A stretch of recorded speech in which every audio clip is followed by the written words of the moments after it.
Bonjour et bienvenue dans le 4e module portant sur l'intelligence émotionnelle. Dans le cadre du 3e module, on a commencé à faire l'interprétation du rapport du ID intelligence émotionnelle et dans le présent module, nous allons continuer avec la deuxième partie qui porte plus spécifiquement sur l'intelligence émotionnelle. Comme vous allez voir, la prochaine section va toucher spécifiquement à 4 enjeux fondamentaux. Le premier va se pencher sur la façon dont on établit des contacts avec les autres. Est-ce qu'on aime se mêler aux autres? Est-ce qu'on a tendance à vouloir prendre une position qui est plus dominante dans un groupe, à vouloir convaincre les autres? Ou à l'inverse, est-ce qu'on préfère plutôt être effacé et suivre le leadership des autres personnes? Le rapport du ID intelligence émotionnelle va vous permettre d'apporter des réponses en comparant vos résultats à des dizaines de milliers de personnes. Regardons ça de plus près. Dans l'exemple de rapport que nous avons utilisé jusqu'à présent, on note que le participant aime se mêler aux autres, a une bonne indépendance d'esprit et aime tirer ses propres conclusions. Si on veut le convaincre, on doit apporter de très bons arguments. Par contre, ce n'est pas quelqu'un qui a une position dominante et qui se sent confortable de laisser les autres diriger le groupe. En d'autres mots, il s'agit d'un profil qui est souvent associé aux professionnels. Beaucoup d'entre gens, des idées qui sont bien campées et basées sur ses compétences et ses connaissances, mais peu de motivation à occuper un poste d'encadrement. Ce qui est intéressant avec le rapport, c'est qu'il ne s'arrête pas à faire des constats, mais qu'il propose également des pistes de réflexion. Par exemple, ici, le rapport indique qu'il serait avantageux que le participant prenne un peu plus de place dans le groupe pour éviter que d'autres personnes en profitent et tirent avantage de la situation à sa place. Comment? Une des possibilités consiste à se préparer à l'avance à intervenir ou en échangeant avec des personnes à qui on fait confiance. Comme le profil de base du participant indique qu'il est plus en retrait lors d'échanges d'idées, il est en effet important de voir venir les choses et d'être prêt à intervenir. Les 3 autres sections touchant spécifiquement à l'intelligence émotionnelle utilisent le même format. On va d'abord dresser un portrait juste de vos façons de faire et de se ressentir, puis on va suggérer des pistes de réflexion qui vont s'appuyer sur vos forces, mais qui vont également viser à maximiser votre intelligence émotionnelle.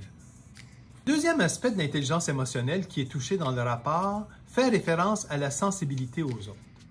Dans cette section, on examine jusqu'à quel point vous avez tendance à être empathique, à comprendre les autres, à vouloir leur venir en aide et à accepter les personnes qui ont des valeurs et des façons de faire différentes des vôtres. Encore une fois, lorsqu'on interprète les résultats, il est important de se rappeler que toutes les descriptions tiennent compte de vos résultats particuliers, qu'elles sont suggérées par des algorithmes basés sur l'intelligence artificielle et que tous vos résultats sont basés sur des comparaisons qui sont faites avec des dizaines de milliers de personnes. Cet élément est fondamental. Pourquoi? Parce qu'en tant qu'humain, notre base de comparaison est souvent limitée à nos propres expériences et aux gens qui nous entourent. Or, ça ne donne pas nécessairement une image complète de nos forces et de nos défis. Par exemple, on note dans le rapport que le participant est une personne qui est prête à aider les autres. Il est possible que cette personne ne réalise pas à quel point il s'agit d'une force chez lui ou chez elle, car cela représente presque un réflexe. Or, ce n'est pas tous les gens qui sont prêts à porter assistance aux personnes en besoin. Au contraire, certaines personnes peuvent être beaucoup plus individualistes. Ce que l'ID intelligence émotionnelle fait, c'est qu'il compare vos résultats à une très grande population de personnes. Par conséquent, si le test vous indique qu'une caractéristique ressort de votre profil, c'est que cette conclusion tient compte de la population générale. Le même raisonnement va s'appliquer aux défis qui sont soulevés par le rapport.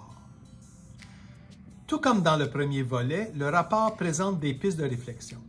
Par exemple, ici, on suggère aux participants d'établir ses limites clairement afin d'éviter que certaines personnes prennent avantage de sa générosité. Dans ce cas, on suggère aux participants de faire des choix et qu'il n'y a pas obligation à répondre aux besoins exprimés par tous. Le troisième aspect relatif à l'intelligence émotionnelle fait référence à la gestion des émotions. Ici, on examine jusqu'à quel point vous êtes sensible aux autres et vous réagissez à votre environnement, particulièrement lorsque des personnes vous critiquent. Avez-vous tendance à répliquer, à conserver le contrôle de vos émotions ou plutôt à être spontané, voire impulsif? Tout comme les sections précédentes, vos résultats sont suivis de pistes de réflexion. Finalement, le dernier aspect directement relié à l'intelligence émotionnelle touche à la confiance que l'on a dans ses moyens. Cet élément est important car la façon dont on gère nos émotions et qu'on réagit aux situations dépend fortement de cet aspect. Ici, on examine jusqu'à quel point on a une bonne confiance en soi, une bonne tranquillité d'esprit, une forte capacité à faire face au stress et notre niveau de résilience face à l'adversité. Ici aussi, des pistes de réflexion sont présentées. Jusqu'à maintenant, le rapport nous a permis de nous situer par rapport à notre profil principal et complémentaire et à explorer de façon plus spécifique notre intelligence émotionnelle. Mais comment est-ce que ces caractéristiques-là affectent nos préférences et nos choix dans un environnement de travail? La prochaine section va toucher spécifiquement à cet aspect et va tenter de répondre plus particulièrement à 8 questions fondamentales. Pour chacune de ces questions, on présente toujours 2 pôles, soit 2 types de résultats qui peuvent ressortir. Premièrement, vous pouvez démontrer une préférence pour un des 2 pôles. C'est le cas notamment pour la première question qui demande jusqu'à quel point le participant préfère le travail professionnel, maîtrise, au travail de manager ou de cadre.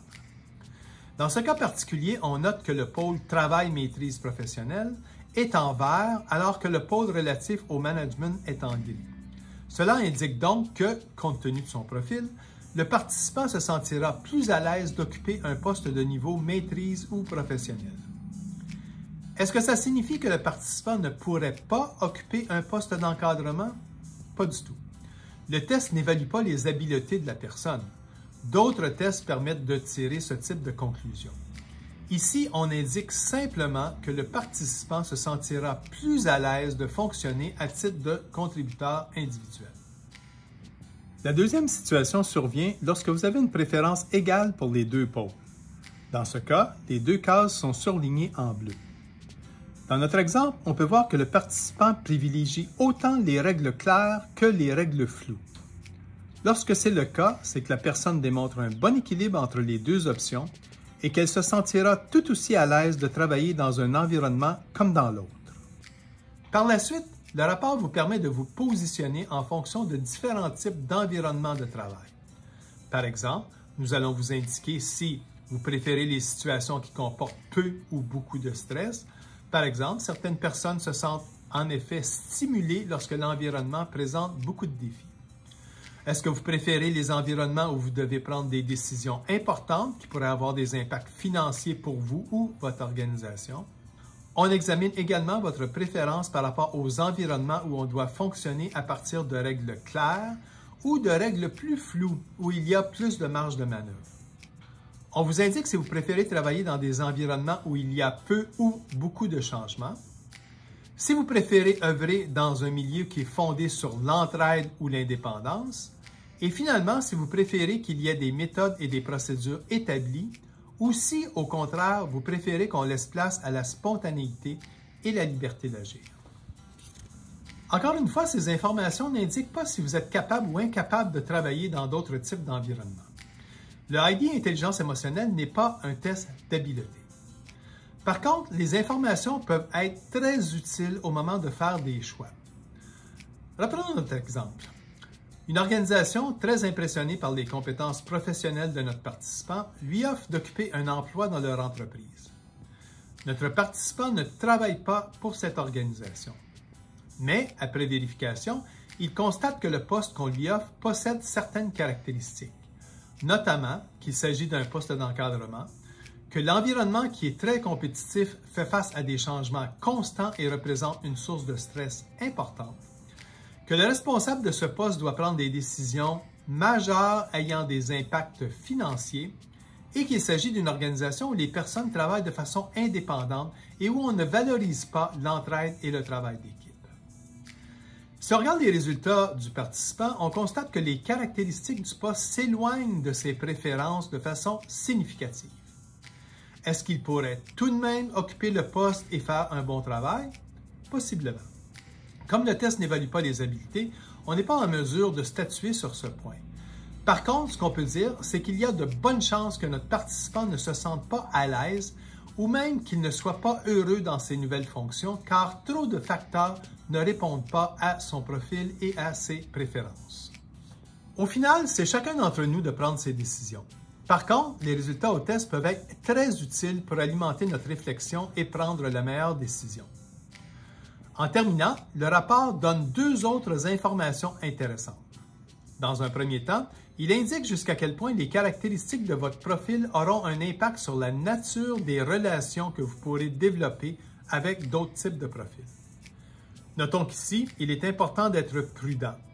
Les relations humaines sont très complexes et le profil de chaque personne ne représente qu'un des éléments qui déterminent le succès d'une relation. Nous vous recommandons donc d'utiliser les informations qui sont présentées dans cette section comme base de discussion. Si vos profils sont naturellement compatibles, quels sont les éléments qui vous rapprochent? Comment pouvez-vous capitaliser sur ces similarités? Si vos profils comportent des différences intéressantes et intrigantes, quels sont ces éléments? Jusqu'à quel point contribuent-ils à vous rapprocher? Jusqu'à quel point posent-ils un défi? Finalement, comment certains profils, qui pourraient être complémentaires, peuvent-ils être combinés aux vôtres afin de vous accompagner? En terminant, notons que le rapport vous présente des personnes connues qui partagent votre profil. Notez que ces rapprochements ont été faits par une équipe de spécialistes en mesure et évaluation sur la base des informations publiques disponibles sur les différentes personnalités. Cette section se fait donc plus ludique et a été ajoutée à titre d'information générale. Le rapport du ID Intelligence émotionnelle se veut avant tout un instrument de réflexion qui vous permettra de mieux vous connaître et parfois même de vous aider à prendre des décisions. N'hésitez pas à faire appel à un spécialiste si vous désirez discuter de façon plus approfondie de vos résultats au test. Merci de votre intérêt pour le ID Intelligence émotionnelle et à bientôt.